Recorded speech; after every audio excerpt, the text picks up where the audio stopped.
കർത്താവിന്റെ ഉന്നതമായ നാമത്തിന് സ്വസ്ഥം ചെയ്യുന്നു. കർത്താവിന്റെ വിശുദ്ധ പൗരോഹിത്യത്തെ മഹത്വപ്പെടുത്തണമേ.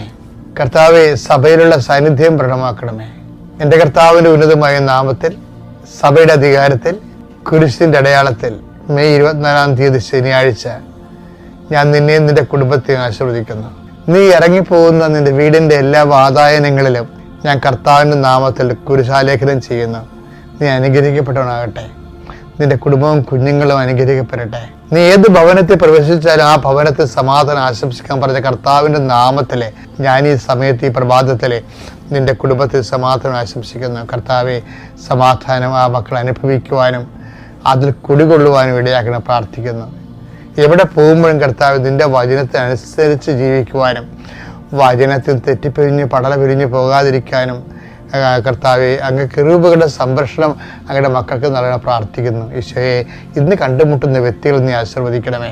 കർത്താവെ, ഇന്ന് മക്കളുടെ വിദ്യാഭ്യാസ കാര്യങ്ങൾക്ക് വേണ്ടി, ജോലി കാര്യങ്ങൾക്ക് വേണ്ടി, സ്വദേശത്തും വിദേശത്തും മക്കൾ സഞ്ചരിക്കും, അവർക്ക് വേണ്ടി വീട്ടിലിരുന്ന് പ്രാർത്ഥിക്കുന്ന മാതാപിതാക്കന്മാരുടെ പ്രാർത്ഥനകളാണ് കർത്താവെ, ആ കണ്ണീരിനെ നീ രക്തങ്ങളാക്കി മാറ്റണമെന്ന് പ്രാർത്ഥിക്കുന്നു. അത് സ്വീകാര്യമാക്കി മാറ്റണമെന്ന് പ്രാർത്ഥിക്കുന്നു.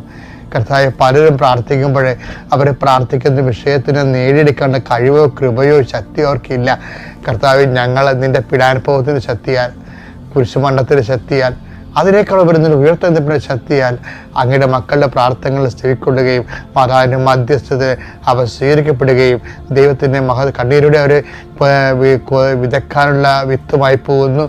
അവരെ ജയഘോഷത്തോടെ കൊയ്തക്കറ്റയുമായിട്ട് വരുന്നു എന്ന് പറഞ്ഞ് കർത്താവിൻ്റെ വചനം ഇന്ന് നിൻ്റെ ജീവിതത്തിൽ പാലിക്കുകയും നീ രാത്രി തിരിച്ചു വരുമ്പോൾ സന്തോഷത്തോടെ തിരിച്ചു വരുവാൻ ഇടയാകണമെന്ന് പ്രാർത്ഥിക്കുന്നു.